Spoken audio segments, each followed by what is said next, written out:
लगभग 6 दशकों तक पोलिंग स्टेशन, पोलिंग बूथ और मतपेटियों को लूटकर जनता के जनादेश की खुलेआम खौफनाक लूट के खतरनाक सिलसिले से भारतीय लोकतंत्र को 2004 में पूरी तरह से मुक्ति मिली थी।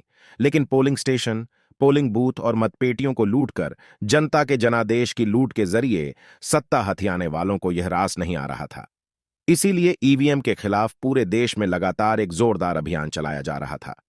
लेकिन 26 अप्रैल 2024 को सुप्रीम कोर्ट ने अपने महत्वपूर्ण निर्णय के द्वारा उस ईवीएम विरोधी साजिश पर पूर्ण विराम लगा दिया है। सुप्रीम कोर्ट ने साफ कर दिया है कि देश में बैलेट पेपर से वोटिंग का दौर वापस नहीं आएगा, यानी मतदान तो ईवीएम से ही होगा।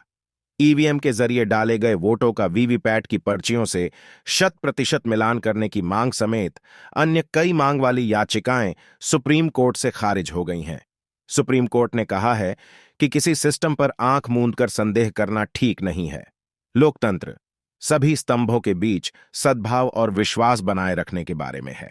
विश्वास और सहयोग की संस्कृति को बढ़ावा देकर हम अपने लोकतंत्र की आवाज को मजबूत कर सकते हैं। ईवीएम के जरिए डाले गए वोट की वीवीपैट की पर्चियों से 100% मिलान मामले में भी सुप्रीम कोर्ट से याचिकाकर्ताओं को बड़ा झटका लगा है। इसके साथ ही वीवीपैट से 100% पर्ची मिलान भी नहीं होगा।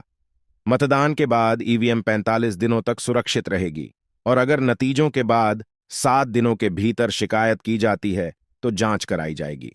सुप्रीम कोर्ट ने अपने निर्णय में कहा है कि दूसरे और तीसरे नंबर पर आए उम्मीदवार चाहें तो परिणाम आने के 7 दिन के भीतर दोबारा जांच की मांग कर सकते हैं, लेकिन वीवीपैट वेरिफिकेशन का खर्चा उम्मीदवारों को खुद ही उठाना पड़ेगा।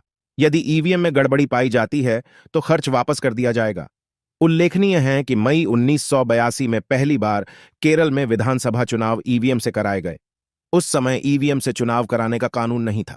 1989 में representatives on of peoples act 1951 में संशोधन किया गया और ईवीएम से चुनाव कराने की बात जोड़ी गई।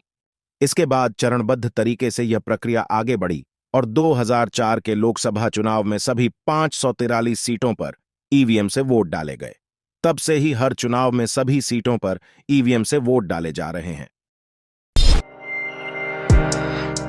वीडियो पसंद आई हो तो लाइक और चैनल को सब्सक्राइब करें, साथ ही बेल आइकन दबाएं ताकि आपको हमारे सभी नए वीडियो का नोटिफिकेशन मिलता रहे।